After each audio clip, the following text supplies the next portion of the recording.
আজকে ছিল বাড়িতে নারায়ণ পুজো সাথে লক্ষ্মী পুজো। গোপুসোনা দেখো চুপটি করে বসেছিল। ভাবলাম আজকের একটা ভালো দিনে গোপুসোনাকে নতুন একটা জামা পরিয়ে দিই। তাই গোপুসোনাকে প্রথমে ঘি মধু দিয়ে স্নান করিয়ে দিলাম, তারপরে সুন্দর করে গা মুছিয়ে দিলাম।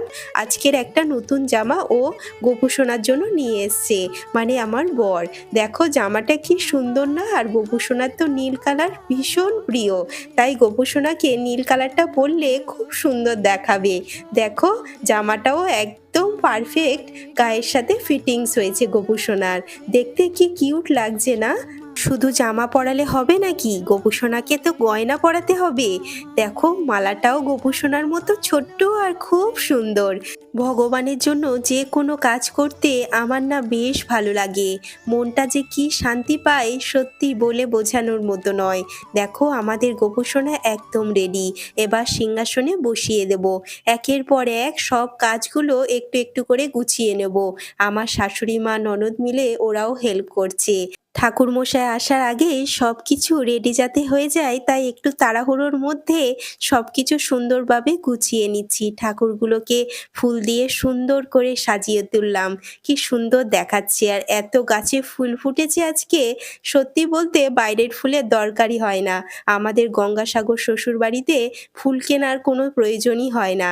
সত্যি বলতে গ্রামের দিকে প্রতিটা বাড়িতে এত ফুলের গাছ থাকে যে ফুলের দোকান নেই বললেই চলে। একটু দূরে একটা দুটো রয়েছে, কিন্তু অনেকটা দূর, কিন্তু এত ফুল ফোটে তাই সেখানে আর যাওয়াই হয় না। দেখো গাছের ফুল দিয়ে সাজাতে ঠাকুর ঘরকে সত্যি বেশ ভালো লাগে। নিজের বাগানের ফুল আর ঠাকুরকে মন ভরে সাজানো যায়। এত ফুল যে কোনটা ছেড়ে কোনটা ঠাকুরকে দেব বুঝতেই পারছি না। সব কিছু সুন্দরভাবে ঠাকুরকে এইভাবেই নিবেদন করলাম।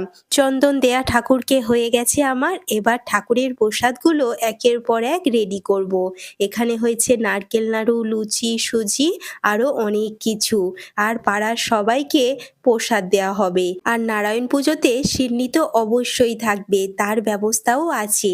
সুন্দর করে এইভাবে গুছিয়ে সাজিয়ে ঠাকুরের সামনে আস্তে আস্তে একের পর এক সব কিছু পরিবেশন করব। সাজানো গোছানোগুলো কেমন হয়েছে জানিও কিন্তু।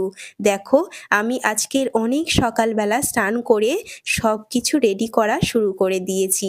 সাথে সবাই মিলে আমাকে হেল্পও করেছে। দেখতেই পাচ্ছ সব কিছু প্রায় রেডি।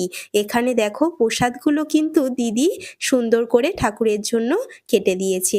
পরের ব্লগটা দেখো কিন্তু। এখন তাহলে আসি।